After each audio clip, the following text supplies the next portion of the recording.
حضرت یوسف علی نبینا علیہ السلام کو جب 12 سال بیت گئے تو بادشاہ نے، عزیز مصر نے خواب دیکھا. اس نے خواب دیکھا کہ 7 موٹی تازی گائیں دبلی پتلی گائیں کو کھا گئی، اور 7 خشک بالیاں ہیں اور 7 سرسبز و شاداب بالیاں ہیں. اپنے وزیر سے کہنے لگا کوئی تعبیر والا بندہ ملے. اس نے کہا کہ ایک بندہ ہے جس کی تعبیریں بڑی سچی ہیں. وہ کون؟ کہنے لگے جناب یوسف. تو قید خانے میں پیغام بھیجا حضرت یوسف کو کہ خواب کی تعبیر بتائیں. تو جناب یوسف نے یہ نہیں کہا پہلے مجھے باہر نکالو، یہ نہیں فرمایا. فرمایا تعبیر یہ ہے، یہ جو 7 خشک بالیاں دیکھی ہیں نا، اس کا مطلب ہے کہ 7 سال تنگ دستی رہے گی، اور 7 سرسبز بالیاں دیکھی ہیں تو پھر 7 سال اللہ خوشحالی دے دے گا.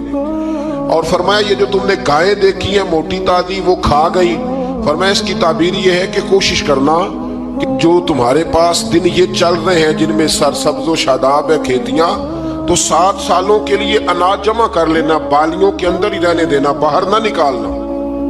اور پھر اگلے جو خشک سال ہوں گے نا، وہ یہ جو جمع پونجی کی ہوگی نا، اس کی برکت سے وہ 7 سال آسانی سے. اس پر ہمارے مفسرین نے لکھا ہے، اس آیت پر صوفیاء اور بزرگ تو کہتے ہیں نا سارا اللہ کے راستے میں دے دو، یہ بھی بات اچھی ہے. لیکن اگر کوئی اپنے بچوں کے لیے آنے والے وقت کے لیے کچھ چیزیں سنبھال کے رکھے تو یہ بھی سورہ یوسف سے ثابت ہے. یہ بھی سورہ یوسف سے، تو یہ بھی کوئی ایسا فعل نہیں ہے جس پر کوئی شخص تنقید کر سکے. حضرت یوسف نے جب تعبیر بتائی تو بادشاہ کہنے لگا کہ انہیں باہر نکالو. آپ فرمانے لگے میں نہیں نکلتا. بھائی آپ کیوں نہیں نکلتے؟ کہنے لگے پہلے اعلان کر کے لوگوں کو بتا کہ میں بے قصور ہوں. وہ جو تو نے پراپوگنڈا کیا نا اپنے منہ سے اعلان کر.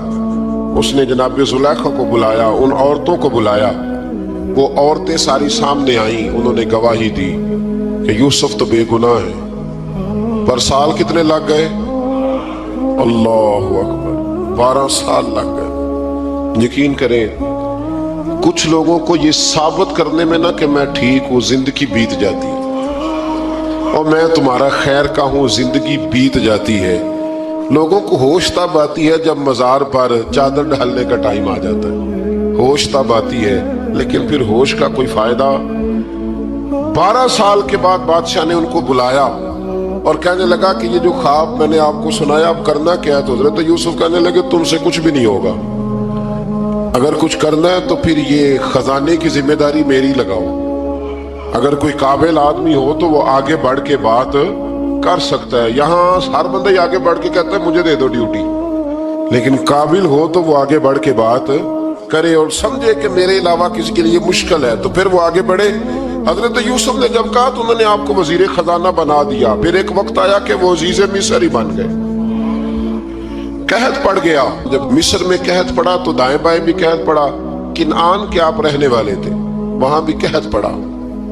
حضرت یعقوب بیٹے کی یاد میں رو رو کے تو آنکھوں کی بینائی چلی گئی. اور یارو باپ بھی بڑا ہی پیار کرتا ہے، بڑا ہی پیار کرتا ہے، بڑا ہی. پتہ ہے باقی تمہیں تحفے دیتے ہیں، باقی تم سے محبت کرتے ہیں، تو باپ تو بیٹے کو اپنی جوانی دے دیتا ہے، اپنی جوانی اپنے بیٹے کے نام کر دیتا ہے. باپ بھی بڑا ہی پیار کرتا ہے. سنگیو کوئی نہیں تول سکتا. بچے ایسے گھوم رہے ہوتے ہیں نا ابا جی کے سامنے، تو ان کا اٹھنا بیٹھنا چلنا ہی بڑا پیارا لگتا ہے، کا آنا جانا ہی بڑا پیارا لگتا ہے. باپ کا تو قد روز اونچا ہوتا ہے کہ اللہ نے مجھے لال عطا فرمائے. حضرت یعقوب کی آنکھوں کی بینائی چلی گئی رو رو کے. بھائی حضرت یوسف کے جب قحط پڑا تو انہیں پتا چلا کہ ایک واحد شہر مصر ہے جہاں گندم سٹاک ہے، کیونکہ حضرت یوسف کو پتا تھا، خواب بادشاہ دیکھ چکا تھا. تو آپ نے مال 7 سالوں کے لیے جمع کر لیا. اب بھائی آئے، اللہ اکبر، دشمن سامنے نظر آئے، مخالف حاسد، تو پھر انسان ٹھہرا رہے اور انسان کمزور نہ ہو، طاقتور ہو. اتنا طاقتور ہو کہ حکمران ہی بن گیا ہو.